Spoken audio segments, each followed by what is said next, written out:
Last night. If you were an early riser this morning, it was dynamite out there, 4 degrees below average. Record for today's date was just 2 years ago. In 2018, we were 121, so we got that going for us. 62 degrees was the overnight low back in 1958. We are well on our way to a very pleasant evening. 103 currently at the airport. Winds have now switched around to the north. They'll do that thing where they gust up to about 20-25 miles an hour along the I-10 corridor tonight. And humidity sitting at 17% in late July. We're doing great. Here's what we're looking at as we go through the rest of the evening. If you're planning on heading out for a haircut or a walk or literally anything you want to do, we will be in the low 90s by 10 p.m. tonight. We break into the 80s in the overnights, and that will set us up for another morning where we will be in the 70s. Take what we had today and add about a degree or two to that, and that's where we'll be on Saturday. In fact, we'll be right on top of the 30-year average. But as we're moving towards next week, we are tracking building high pressure that's going to take those numbers up. I'll give you the details, and we're going to take a closer look at the tropics coming up.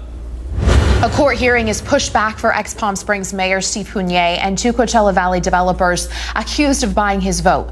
Attorneys for the defendants were expected to argue for dismissal of the felony charges. The hearing was reset to October 16th, and a future trial date could be set in the case. Palm Springs City Council invites Riverside County Health Officer Dr. Cameron Kaiser to join in on last night's City Council meeting. It went on for 9 hours. Dr. Kaiser said overall the city's doing well in response, and the numbers reflect it. Palm Springs hasn't made any new decisions on a shutdown, but the council says they will discuss details further in the next meeting. The city also extended the temporary eviction moratorium through September 30th. Cathedral City leaders vote to declare a fiscal emergency amid the pandemic. The council agrees to draw down almost $6 million in reserves to balance the budget. The council had already approved budget reductions of about $8.3 million for the next fiscal year. City manager Charlie McClendon says a formal declaration emphasizes to the community the city is making significant changes to the budget. Now to an update on the lawsuit against the former Cathedral City Police Chief, Travis Walker. A judge has dismissed the sexual harassment lawsuit after the two parties reached a resolution outside court. The Riverside County District Attorney investigated and did not file criminal charges. One of 6 people accused in the killings of Coachella Valley couple Audrey and Jonathan pleads not guilty to murder.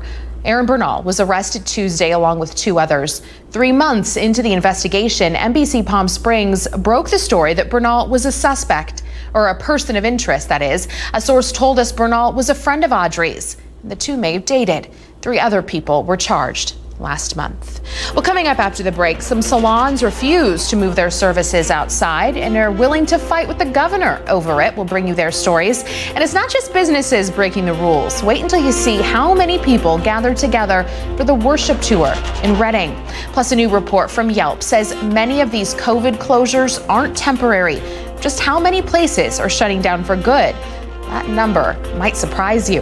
Plus, despite a record number of cases and deaths, many Mexicans still don't believe the coronavirus is serious or believe it exists at all. We'll tell you why when we return.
Some salons in the state aren't shutting down at all, and they aren't taking their businesses outside. This is Salon Blue in San Jose. The owner says he's determined to stay open no matter what. He says maintaining a career isn't breaking the law, and if the government tries to shut him down, they better be ready for a fight.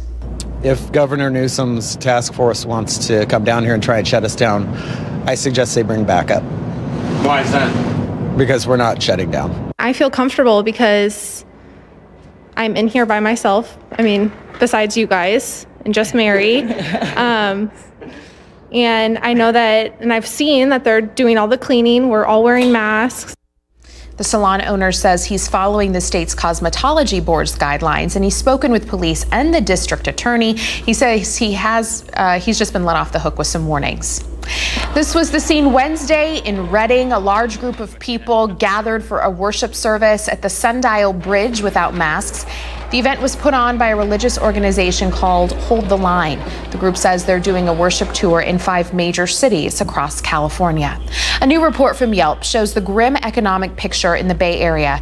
Nearly 400 restaurants in the San Francisco metro area have permanently closed since March. Maureen Kelly has the story.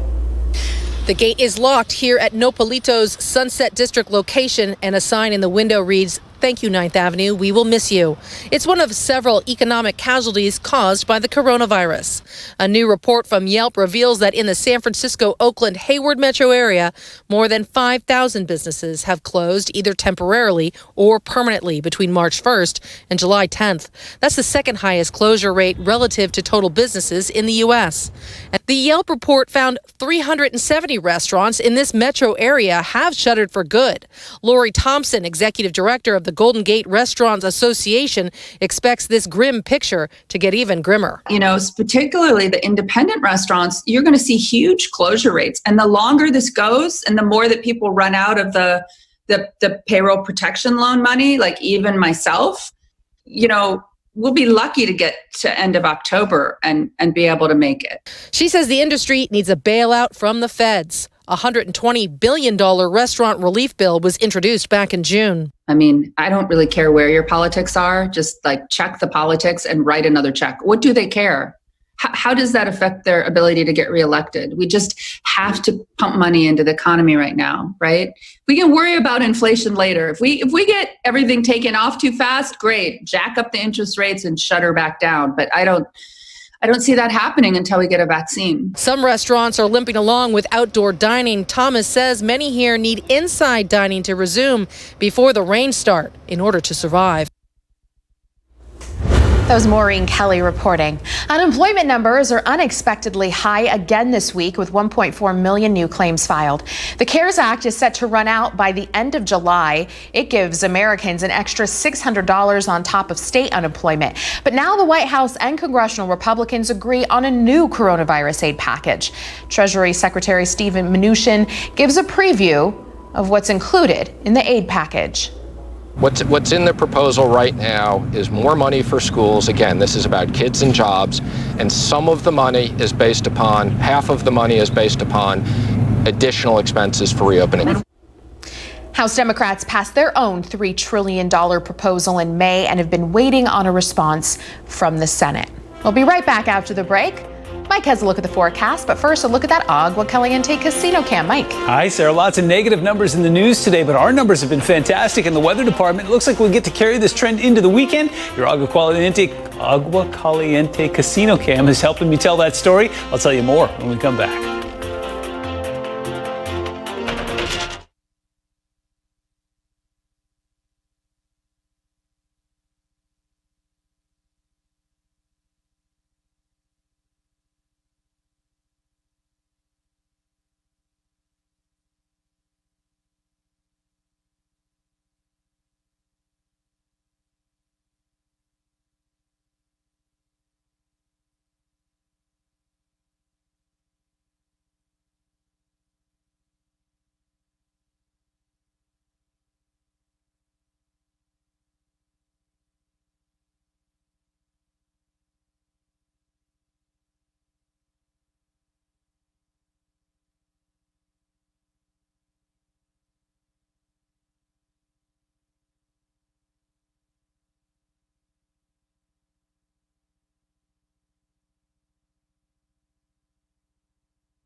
All right, we're going to send things over to NBC Palm Springs Chief Meteorologist Mike Everett. We have made it to the weekend, although a lot of people who are still in quarantine, every day is the weekend. But for us who are still coming into work, we get excited. We get a couple of days to kind of reset, I guess. That's what you need, right, in quarantine. You got to reset. And you need to reset because you've been doing double duty all week, and we applaud you. Thank you for your Thank you very much. In case you haven't noticed, I have literally done every single forecast here at NBC Palm Springs this week. I'll be doing them this weekend as well.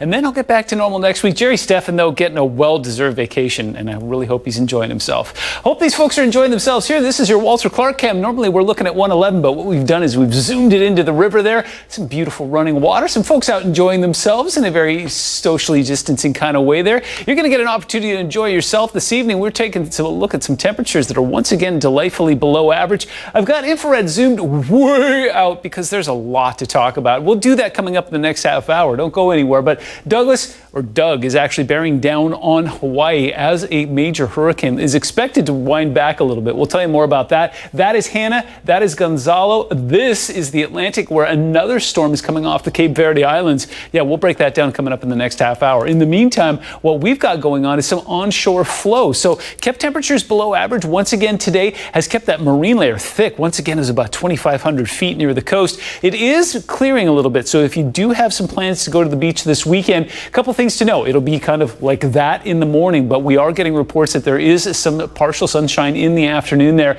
And water temperatures are running cool as well. They've been in the mid 50s. So if you're looking for some refreshment, you'll find a lot of it in that direction. You'll just have to drive through some of that, just like folks did this morning. That will be back in place again on Saturday. Current temperatures right now will helping me to tell that story. Normally we're tracking stuff that's in the low 80s in LA this time of day, this time of year, but 72 there currently, 73 in San Diego. 104 here is spectacular. 102 out in Vegas, 105 in Havasu, and that appears to be our warm spot. Look at Flagstaff. It's currently 59 degrees there. And if you joined us this morning, we saw temperatures that started off in Big Bear in the mid 30s. Once again, they're only 70 degrees right now. 88 currently in Cabazon, 80 in Idlewild, 96 in Desert Hot Springs. It's 102 in Coachella. And look at that. It's not in triple digits in the high desert. It's 86 in the Yucca Valley right now. If you want to head out there this weekend, not a bad idea. You can still sort of kind of see the comet Neowise, but it is starting to wind down. Take a look at future winds. They have been stubbornly pushing in from the east all day long, and they got gusty. We saw some winds that got up to about 25, 30 miles an hour today. They'll continue to do that as the atmosphere cools tonight. We'll get ourselves back into single digits as we go into the overnight hours. Speaking of which, if you're planning on heading out tonight, not bad. 93 by 9 p.m. We get ourselves into the 80s by 11 p.m. And you know it's going to set us up for another day that starts delightfully in the mid 70s. Dew points will be in the upper 40s, lower 50s, a little more humid than it was today, and right on the 30-year average. 108 in Palm Springs, 109 in Palm Desert, and some upper 90s up towards Joshua Tree. Your Comfort Air 7-day forecast shows high pressure building in next week. We're going back to the 1 teens starting on Tuesday, and it looks like we stay there all week.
Mexican health officials announce another record-setting day for the number of coronavirus cases in their country. Mexico reported its highest daily case count since the pandemic began, and now there's growing concern. Not only do some Mexicans not believe in the severity of the coronavirus, they don't believe it exists at all. Matt Rivers takes a look.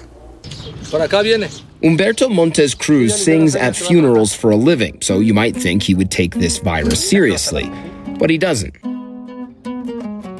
He says the truth is this virus doesn't exist. I don't know if I'm ignorant or if it's the faith I have in God, but to me, it doesn't exist.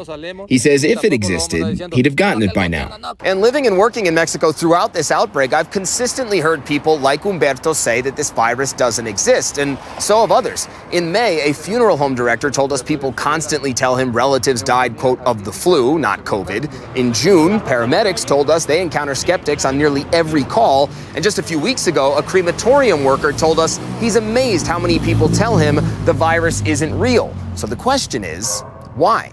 Mexican sociologist Jorge Galindo says that's a tough one to answer, but he started with a fundamental lack of faith in institutions. There's a mistrust in general because the government is always kind of lying or trying to control the narrative. So when officials say take the virus seriously, some do the opposite. He also points to some officials, like the Mexican president, downplaying the virus early on, low education levels, and a lack of understanding about where this all comes from. You want to believe that there's something intentional about this, but this happened just because a virus suddenly happened. And that is something difficult to believe. In Mexico City's crowded Centro district, we quickly found Jorge, who says he doesn't really believe in the virus. I've seen so many things in the media that don't exist, he says. I don't know anyone who's got it. But he's in a growing minority, as swiftly rising cases and deaths means the threat is getting harder to ignore.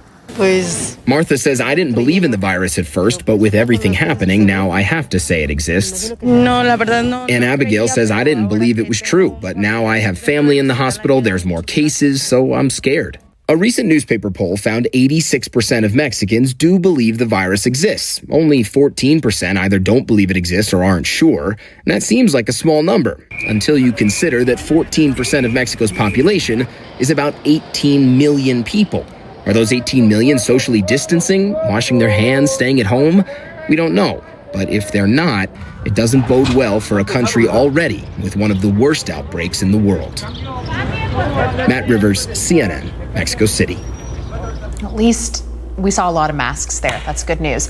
Well, still ahead for us, we head out to Thermal again for an update on a suspect or suspect search there. We'll take a live look for you, and we'll revisit tonight's top stories: Riverside County's rising death toll and nurses being understaffed and overworked. Those stories and more. Please stay with us.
Revisiting that breaking news we brought you at the top of the newscast, Riverside County sheriffs are conducting a suspect search at a mobile home park off Avenue 70 and Pierce Street in Thermal, which we're taking a live look right now. Several police units on scene. Also, we saw canine units there earlier tonight. According to police, the individuals they're looking for are barricaded inside one of the trailers, but still not a lot of information available right now. It is an active scene. We do know the Riverside County Sheriff's Department is searching for a suspect or suspects. We're not sure how many suspects they're after. That's at a mobile home park right now in Thermal. No word on what prompted the search, what the suspects are wanted for, but just a reminder, there is a homicide investigation open in Thermal right now, a suspicious death investigation open in Thermal as well, and another suspicious death investigation open in Coachella. These all within the past 7 days. I think the first one was over the weekend. So lots of open investigations happening in our East Valley this whole week. We don't know if those are somehow related to the action that's going on right now in Thermal, but we're taking a live look now. They brought in a Bearcat just moments ago, so that big armored vehicle. And we will continue to follow this breaking news story for you tonight. Riverside County is still on the state's watch list, in part because of the continued high rate of spread and hospitalizations related to COVID-19. The county health department says what's more worrisome is the spike in deaths. In the past few days, the county reported about 24 deaths from COVID-19 in the Coachella Valley. It's putting a strain on local hospitals. That's why the 60th Air Wing Medical Group has been helping Eisenhower Health. They've been totally awesome since they got here. Very much a can-do attitude. They hit the ground running, ready to go. That just really lifts your heart to know that someone's coming to help you. Eisenhower is now seeing a downward trend in hospitalizations. They say they now have a few beds in ICU and have 10% more capacity in the hospital overall. A local nurse shares her story on Facebook, saying the hospital staff is exhausted. Desert Regional and Eisenhower Health have been approved for waivers that allow nurses to care for more than 4 patients at one time. And nurses say the workload is overwhelming. Medical professionals are now calling on local council members to fight the spread of COVID-19. Our numbers, especially in my city, the city of Indio, are extremely high. We need to get all of our public officials out in front of this issue. Nurses are working out of ratio. They're working long hours and they are exhausted. The mayor of Indio says they're taking steps to fight the virus, including putting up additional signage and giving out PPE. He says they hear the concerns of local medical staff and are open to suggestions. We're taking a live look now from our Agua Caliente casino cam in Rancho Mirage and send things over to NBC Palm Springs Chief Meteorologist Mike Everett. Mike. Gorgeous shot of the sunset. And you know what's interesting about today is that sun didn't warm us as hot as it could today. I'm having a hard time forming words, but here's what you need to know. Temperatures 3 degrees below average today. 108 is the 30-year average for today's date. And just 2 years ago, we were 121 degrees back in 2018. In the overnights, we ran 4 degrees below average as well. All of that having to do with that wonderful onshore flow. I'll show you that coming up in the full forecast. In the meantime, here's what you need to know is this. It's still warm out there. It's 104 degrees, but we will cool very efficiently tonight. We got that wind picking up from the north-northwest. Gusts will get up to about 25, 30 miles an hour in our more wind-prone spots. And humidity sitting at 16%. We're not doing bad at all. If you do have any plans tonight, well, it looks like we will break into the 90s just after 7 o'clock tonight. We'll be in the low 90s and upper 80s between 10 and 11 o'clock tonight, and that's going to set us up for another dynamite start on Saturday. We'll be right on the 30-year average of 108, and it looks like we get to keep those overnights in the 70s into Sunday as well. Take full advantage because we are tracking high pressure that will rebuild next week and show us numbers that will be more like that, in fact, even warmer. Details in your full forecast minutes away. Thank you, Mike. Nearly half of Americans affected by a layoff during the coronavirus pandemic now believe those jobs are never coming back, according to the Associated Press. It's a sharp change from April, when 78% of people with a pandemic job loss thought the setback was just temporary. And that means roughly 10 million people will need new employers, maybe new professions altogether. American investors could step in to save TikTok in the U.S. A group of investors are considering buying a majority stake from TikTok's Chinese parent company. The app is facing heightened scrutiny in Washington as tensions between the U.S. and China have been climbing. The two powers are battling over trade, technology, and national security. On the other side of the break, most parents have heard about the dangers lurking for their children online. But do you know enough about one of the most popular and new social media apps? Yes, we're talking about TikTok again, this time the dangers when we come back. And baseball is back. We'll recap what happened last night in Major League Baseball's opening night. That's coming up later in our newscast.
By now, you've probably heard of TikTok. It's a social media platform increasingly popular with teens and kids.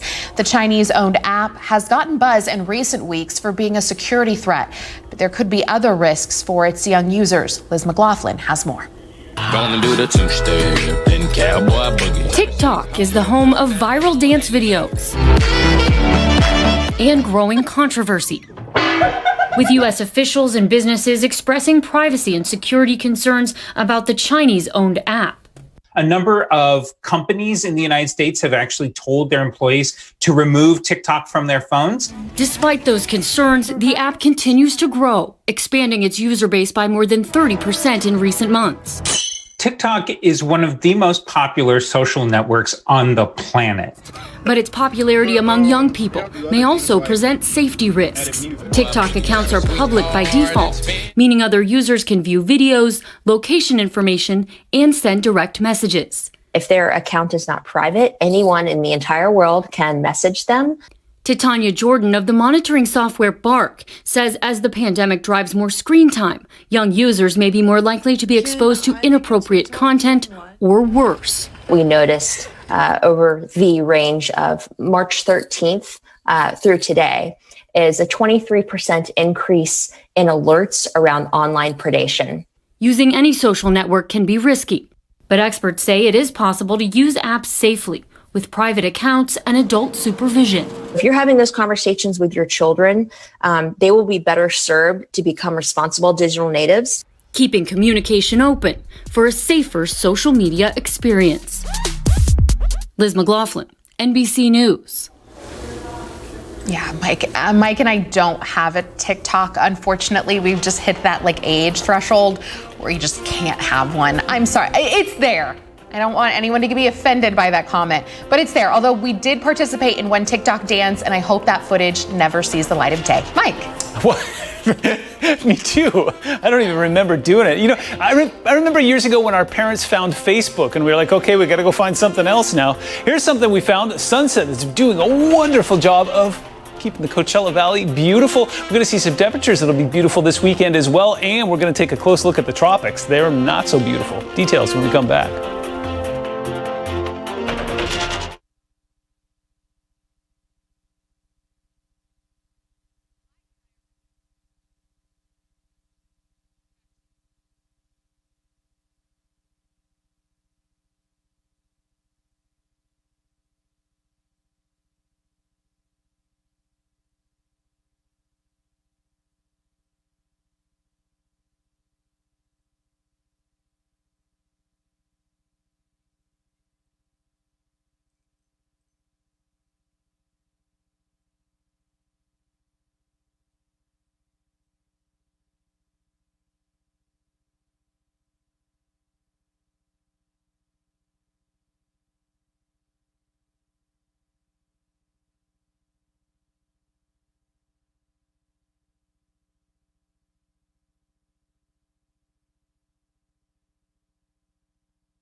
Welcome back. Gorgeous live look for you, courtesy of our Walter Clark 111 cam. There's some traffic out there. It's looking like a regular Friday night commute out there. Lots of folks heading towards Palm Springs tonight, and you should. Very nice day today, transitioning to a very nice evening. I've got another live look for you right now. You may be wondering why I'm showing you Corpus Christi, Texas. Well, one, because I can, and two, look at those red skies out there. They are bracing for a weekend that's going to go downhill very quickly, courtesy of Tropical Storm Hannah. It's just one of several systems that we're tracking right now. The Atlantic, the Caribbean, and the Eastern Pacific all lighting up all of a sudden. Hannah looks like it's not going to have enough time to develop into a full-blown hurricane, but forecast models are suggesting that it'll be right on the edge of a strong tropical storm, a weak hurricane when it makes landfall right near Corpus Christi. There, about 4 to 8 inches of rain expected. That's going to cause some flash flooding and some gusty winds there as well. Meanwhile, Gonzalo, tropical storm, is still on the fence as to whether or not this one's going to ramp up to a Category 1 storm. The good-ish news is that it will stay away from Puerto Rico. Goodness knows they don't need any more trouble.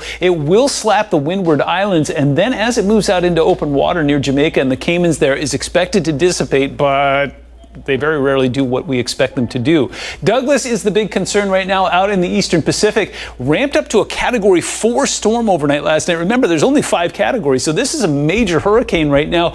The good-ish news with this one is it's expected to dissipate to a Category 1 storm by the time we get to 11 o'clock on Saturday, and then it is expected to make landfall in the Hawaiian Islands as a tropical storm, but we're talking about a pretty beefy one. Sustained winds close to 70 miles an hour and gusts up to about 85. Heavy rain expected.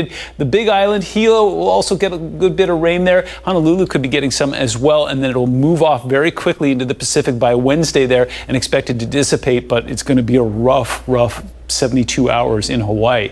Current temperatures here, nothing rough about this. Onshore flow continued to keep us below average today. The marine layer kept our friends along the coast cool. 72 in LA this time of year. Are you kidding me? 73 in San Diego. Now, they are saying that they are getting some afternoon sunshine there, so if you do have some travel plans this weekend, it'll be gray and cool in the mornings, but you may see some sun in the afternoon, and water temperatures are back in the 50s again, so it's going to be super cool if you're headed that way. 96 currently in Desert Hot Springs, 102 in Coachella, 86 in the Yucca Valley. Valley, 70 in Big Bear. Winds will gust up to about 30 miles an hour tonight and then calm down around midnight. Here's what Saturday looks like. We start in the 70s and we'll be right on the 30-year average. Still warm, 108 in Palm Springs, Indio, and Thousand Palms. And your Comfort Air 7-day forecast shows more heat on the way as high pressure rebuilds next week. Look at Tuesday, 114. We're going to do it again Friday. In tonight's Showbiz Report, 34 years. That's how long we've waited for more Maverick. Unfortunately, that wait's about to get a lot longer. The sequel to the 1986 film Top Gun, starring Tom Cruise, I'm sure you already know that, will now premiere July 2nd, 2021. It was supposed to hit theaters in December, but Paramount made the announcement about the date change today. The 4th of July did not end with celebration for Ellen DeGeneres and her wife, Portia de Rossi. The couple's home in Montecito was burglarized over the holiday weekend. Officials did not say exactly what was stolen, but the items were described as high-value jewelry and watches. Detectives are investigating if this is related to other celebrity home burglaries. We'll be right back.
Welcome back. Let's take a look at your NBC Palm Springs sports headlines. After a long wait, baseball is finally back. Here's NBC's Garrett Hackey. Stanton with a drive out to left center field, and just like that, Yankees slugger Giancarlo Stanton putting the first runs of the 2020 season on the board with a first-inning home run. That long ball landing amid rows of empty seats at Nationals Park. A stark reminder that baseball may be back, but it's definitely not the same. Soto way up in the air. Just hours earlier, the Nationals star outfielder Juan Soto removed from the lineup after testing positive for COVID-19. The team says he's asymptomatic, and they're tracing his close contacts. We all knew this coming into this 2020 season that these things may happen. So I told the players, hey, let's just be positive. Let's hope that he gets back here and he comes back and helps us win. How close is this to baseball's worst case scenario? Everyone on the Nationals has to deal with about whether Juan Soto might have infected them, right? And if he has infected multiple teammates, then you have a crisis. Major League Baseball developing more than 100 pages of protocols to keep players safe, including no fans in the stands, social distancing in the dugouts, and masks worn at all times, except during actual play. Dr. Anthony Fauci. Before the game, Nats fan Dr. Anthony Fauci throwing out the first pitch. Let's say it was just a bit outside. And before the national anthem, players on both teams kneeling for a moment in support of the Black Lives Matter movement. Thank you. The game was delayed in the 6th inning because of rain and lightning. Hey, wow, we got an electrical show going on over your right shoulder. A wet ending to a season opener unlike any other. Nothing about this year has been normal in baseball. Nothing about this year has been normal on planet Earth. This just fits right in. Now to the second game of the opening night doubleheader, the Dodgers and the Giants. This one actually able to finish 9 innings. Let's pick it up in the 4th. Dodgers down 1-0. Kike Hernandez singles, scoring Corey Seager to tie the game at 1 apiece. The boys in blue would take the lead in the 7th. Justin Turner hits a grounder. The Giants throw home. But Mookie Betts, the $380 million man, slides in before the tag. Safe. Dodgers up 2-1. They would score 4 more runs in the half frame and put it away in the 8th, pushing the lead to 8-1. Kike Hernandez knocked in 5 of the Dodgers' 8 runs. Not a bad opening night in Los Angeles. And it wasn't just the Dodgers who had fans in the stands. No, the Texas Rangers also unveiled cardboard cutouts of their fans, calling them Doppel-Rangers. I like that. These cutouts only cost $50 compared to $299 the Dodgers were charging, because $300, I mean, it's just too much. So $299. That's it for sports. We'll be right back.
Brighter Side of the News is brought to you by Holland RV, located off the I-10 at Washington. Riverside County is giving out 10 million masks as part of Masks Are Medicine campaign. The masks will be distributed by local nonprofits, houses of worship, senior meal delivery programs, and local businesses. Everyone who visits a county or state-run testing location will also receive a mask. And before we head out today, we want to wish our Matt Kirkland, he's a producer, so you at home who are watching don't get to see him because he's always behind the scenes, but he is such an integral part of this newsroom. He's a face everyone loves here, and we want to wish him congratulations. He's moving on to bigger and better things in Sin City. So thank you, Matt.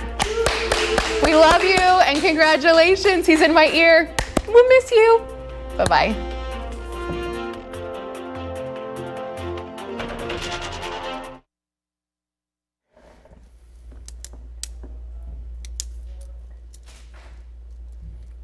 All right.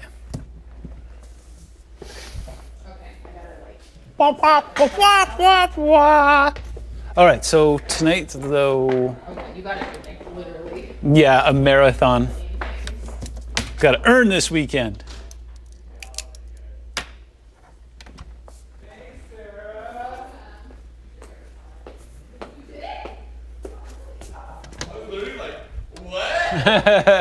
You're like, hey, that's my face.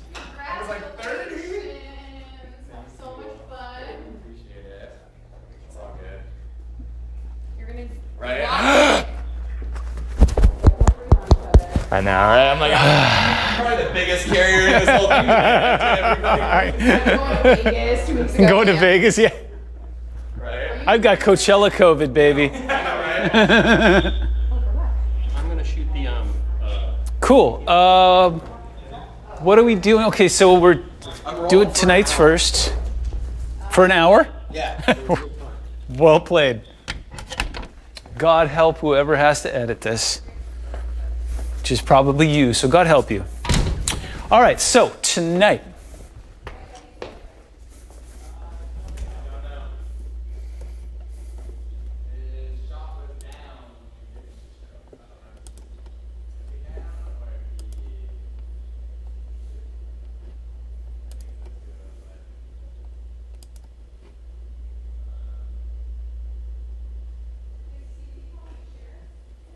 boom. All right.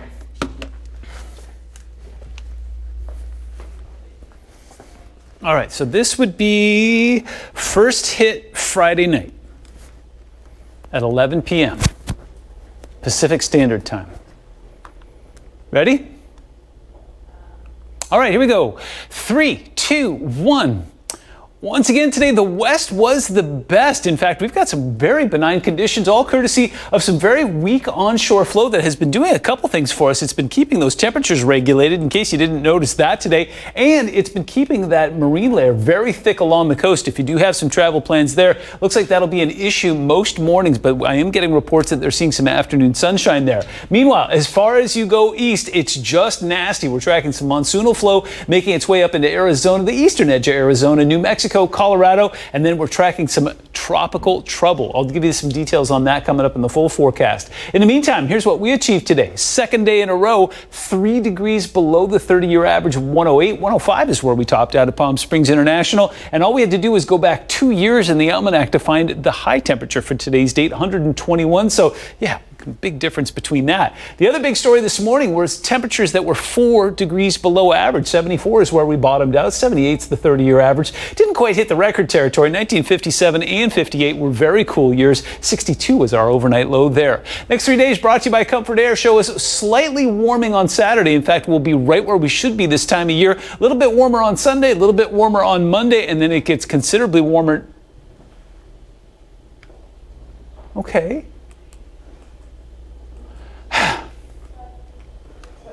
Take 2. 3, 2, 1.